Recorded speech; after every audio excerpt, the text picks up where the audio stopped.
A number of years ago, when I was on my NIH postdoctoral research fellowship, I ran into a guy named Erwin Strauss, and he's the one who wrote a book on phenomenology, and I was already interested in the area, and I got to know the guys who were in that area.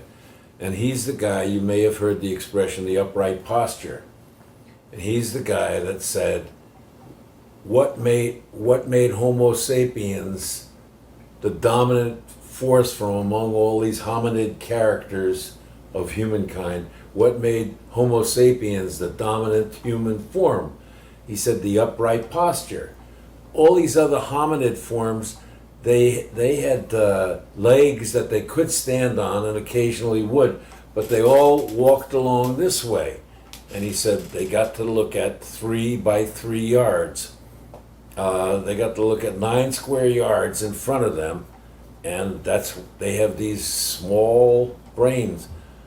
The Homo sapiens stood up, the upright posture, and they looked around. The image that I was just giving you of the baby, they looked around and they saw the world. And the world has this relationship with the brain of stimulating the brain to neuronal growth.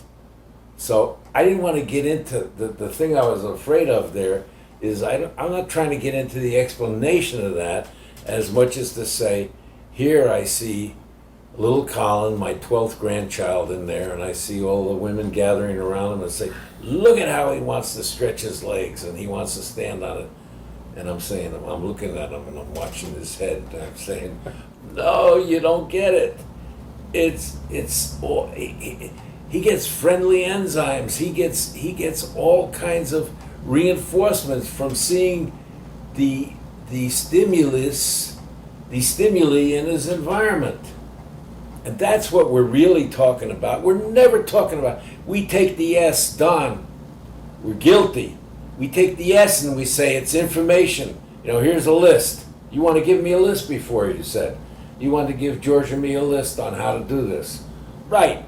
That's not going to create neuronal growth, nor is any memorization test that they have in the world. There may be some little center in the brain, a couple units of cells that become a little stronger, but that's because the brain was constructed that way. It's got nothing to do with the neuronal growth of the entire brain. So why are we here?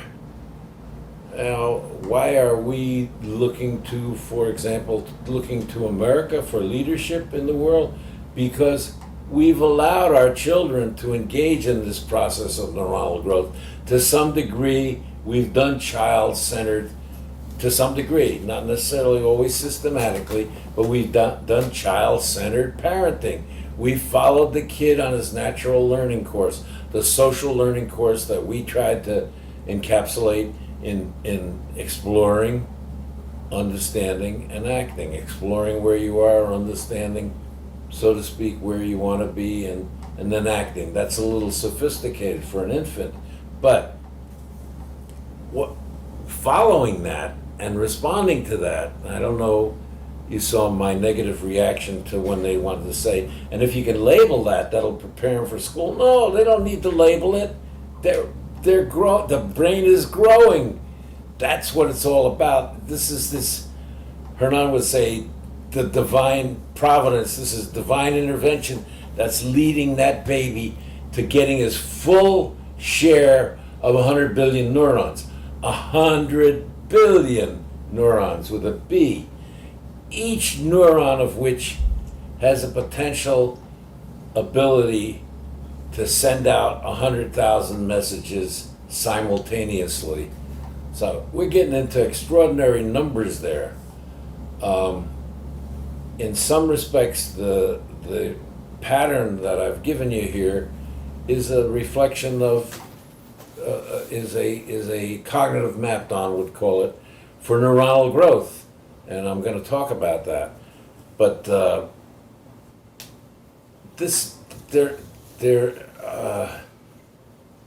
it's an extraordinary thing. William James, sometime in the 19th century said we don't use but 20% of our brain. Really?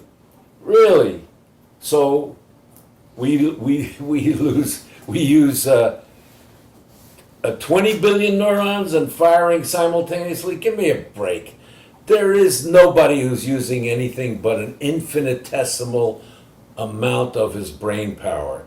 That's what the struggle of humankind is about. That's the struggle to become human, to fully actualize the brain. That's not going to happen in our lifetimes. I understand that. But when you get into the classism passed on to us by the Europeans and the British, that one group is superior to another. Oh yeah? give me some of the measurements.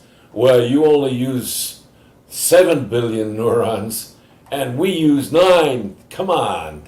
There is no such classification. There is no such information. It's all fraudulent. It's all done by the edge system. That's the way the upper class sets itself up to always get an edge. And so you go through private schools and Ivy League colleges and fast track jobs. You know, it shouldn't take you more than 2 or 3 years to be CEO of a major Fortune 500 corporation, and you think you've conquered this issue. No, it's available to everybody at every encounter in their lives, and in some respects, this is what I really wanted to show you this morning. You know, if you want to quote me on it, I'm saying whatever .000 what that people use, it's infinitesimal. And on the other hand, the missions that we've set out for ourselves are extraordinary, and they require more and more, and we seem to be declining to less and less.